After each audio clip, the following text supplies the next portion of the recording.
ब्राह्मण बनिया, अक्षत्रिय, शूद्र, ये चारों कुल ऊंचा। देखो वाणी में कितना अंतर है पुण्यात्मा।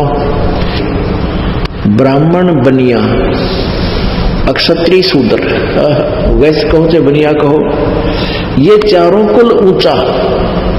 अभी नकलिया नदनियों का रखा शूद्र वर्ण तो जो है ना ये नीचा कुल है, शूद्र नहीं। अपने अपने कर्म को जो निष्ठा से कर रहा है, सभी का कार्य करने योग्य है, कर्तव्य कर्म है, और कोई ऊंचा नीचा नहीं। जिसका जो कर्म है वो सही कर रहा है अपने निभाकर, कहते ये चारों कुल ऊंचा। और निगुरे द्वार न जावे योगी, जो सत सोजत इंद्री सूचा।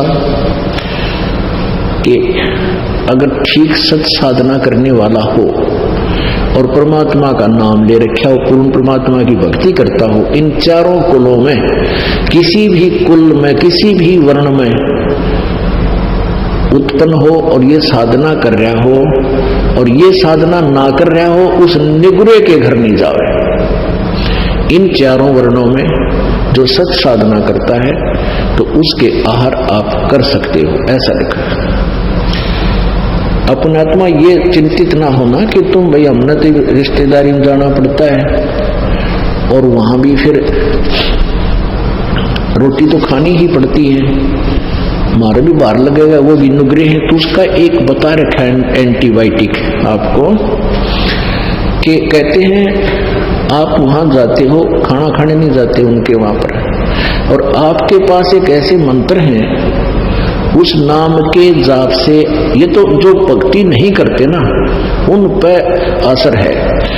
और किसी कारण से आप जी ने कहीं आहार करना पड़ जाता है तो परमात्मा का नाम जाप करते रहिए, और अन्नदेव की आरती है छोटी सी, उसको आप कीजिए, आपको हानि होगी नहीं आपको, और जिसका आपने आहार किया उसको पुण्य हो जाएगा। इस तरह मालिक ने बताया है। ये तो उनके लिए बताया जो मांगते फिरते हैं और फिर भक्ति की भी रीस करते हैं, पहले तो साधना शास्त्र विरुद्ध, और फिर किसी का भोजन लेकर खा लेते हैं, उनके पास वो भक्ति सत्य है नहीं जो उस पाप के भोजन को हजम कर सके, यानी उसे डिस्टर्ब ना हो। तो आप जी को मंत्र दे रखे हैं, आपका मन वहां रोटी खाने का नहीं था, किसी विशेष उद्देश्य से गए हो, गए को आहार किया दिया है तो आपको हानि नहीं होगी। ये उनको कहा जाता है जो परमात्मा की आड़ में उनको लताड़ा जा रहा है, जो भगत और संत बनकर और फिर मांगते अंडे। क्या बताते हैं, राजा राज रसातल जाई, कौन छती सो डांडे, सब है अपावन कहिए भाई, योगी किस दर हांडे। अब ये संत है ना नकली, ये राजाओं के गणे जाया करते, क्योंकि वहां अच्छी जो है ना उनको पैसे मिलते थे, तो वहां से वो भिक्षा अच्छी मिलती थी, उसके लिए वो दक्षिणा अच्छी मिलती थी। तो यहां बताते हैं राजा राज रसातल जाई, राजा नरक में जाएगा, क्योंकि कौम छतीसों डांडे, अब सभी अपावन कहिए भाई, योगी किस तरह हांडे। राजा जैसे राजा लोग टैक्स लगाते हैं आपके ऊपर, तो उस टैक्स के माध्यम से अच्छे बुरे गरीब अमीर सबका पैसा राजा के पास जाता है, और उसी से वो अपना निर्वाह करता है, अपनी सेना रखता है, अपने ऐश्वर्य के साधन करता है। उसमें से फिर कहते संत जाकर खावे तो वो भी साथ नरक में जावे। एक हलाई सेंस कसाई, पलड़ा बेस बजावे, और कोठे माही नाच घाल के कोरा काल मनावे। एक अलाई होती है, जैसे किसान हल जोतता है ना, और 1 एकड़ मान ले जमीन है 200 फुट लंबा और 220 फुट लंबा और 198 फुट चौड़ा, ऐसा 1 एकड़ होता है। तो उसमें हल से संवारते समय वो लगभग 20 फुट चौड़ा और 180 200 यानी पूरे एकड़ की एक साइड की लंबाई ले लेता। तो उस 20 बाई 220 मान लो, एक हलाई में जो वो हल के द्वारा जमीन खोदता है तो उसमें उसको 1000 कसाइयों जितना पाप बन जाता है। बताओ। और फिर कहां जाता है? वो क्या करता है उस पैसे, जैसे घन अन्न हो गया किसान का, फिर वो बेच का होगा बनिया का बेचता है, तो बनिया के सोचा है उस अनाज को अपने कोठे में अपने सटोरों में रख लेता है, और फिर न सोचा ये भगवान इनका काल पड़ जा और तेरा गेहूं महंगा बिक गया। वो पाप का भागी की इतनी दुष्ट सोच हो जाती है उस बिजनेसमैन की। तो कहते हैं 1 शेष कसाई, मान लीजिए तो किसान के घर भोजन खाना चाहता है तो उसके ऊपर इतना भार बन जाता है। अपने आत्माओं, ये अध्यात्म ज्ञान है, ये तत्व ज्ञान है। इस तत्व ज्ञान को समझने के लिए आपको धैर्य रखना पड़ेगा, डगमग नहीं होना, घबराना नहीं। अब जैसे आप जाते हो किसी के घर, खाना भी खाना पड़ता है, किसान के घर भी जन्म है रोगों का, और भी बनिया के घर भी जन्म है।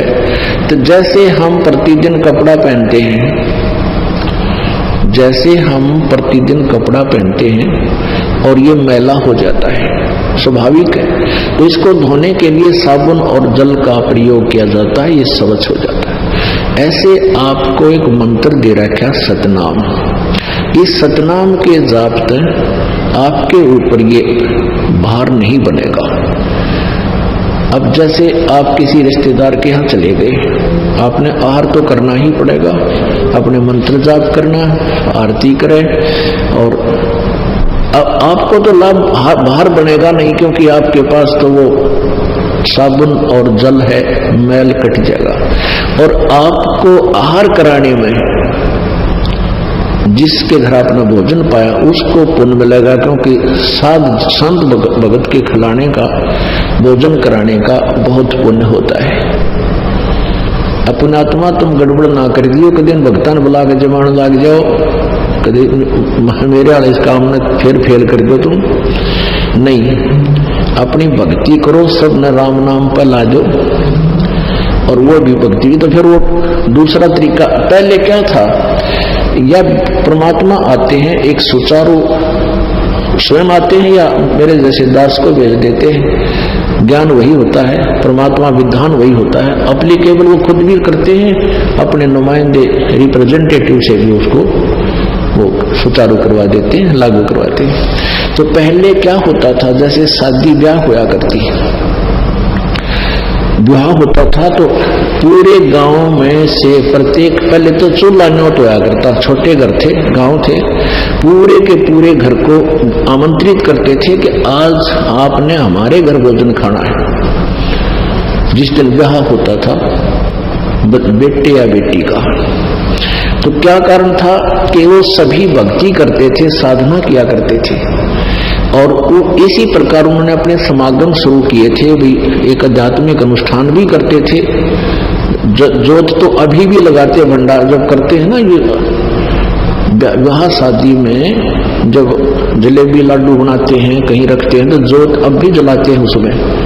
तो अब तो वो लकीर पीट रहे हैं, और आज तुम्हारा खाका ये मैं तुमने बोला, मैं तुम्हारे खाका आया था, इसलिए वो एक परंपरा बनी। पहले ये उद्देश्य था कि सभी भक्ति करते थे और भक्तों को अपने घर पर बुला के आहार कराया करते थे। तो ऐसे फिर वो कभी उनके होता था, वो भी यही लालच करते थे कि सारे भक्त आवें, भगवान की यहाँ चर्चा चलावें, अन्न खावें, संत को खिलाने का लाभ मिले। तो ये परंपरा चलती चलती फिर इतनी बिगड़ गई, फिर नौते शुरू हो गए। तुम वो न मारे, नौता दिया था मैं भी उनके देखा हूँ, अन्यथा नहीं। तो ये प्रोग्राम तो पहले बिगड़ का बिगड़ा हुआ रूप हो गया। तो ऐसे आप अपनी भक्ति करते रहिए, आपको हानि नहीं होगा।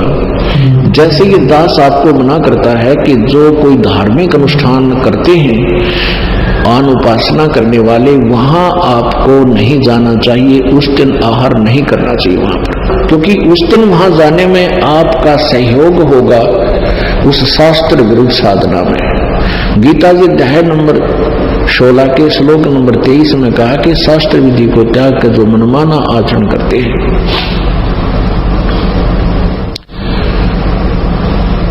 वो उनको न तो कोई सुख होता है, न कोई सिद्धि होती है, और न ही उनकी गति होती है, अर्थात यूजलेस।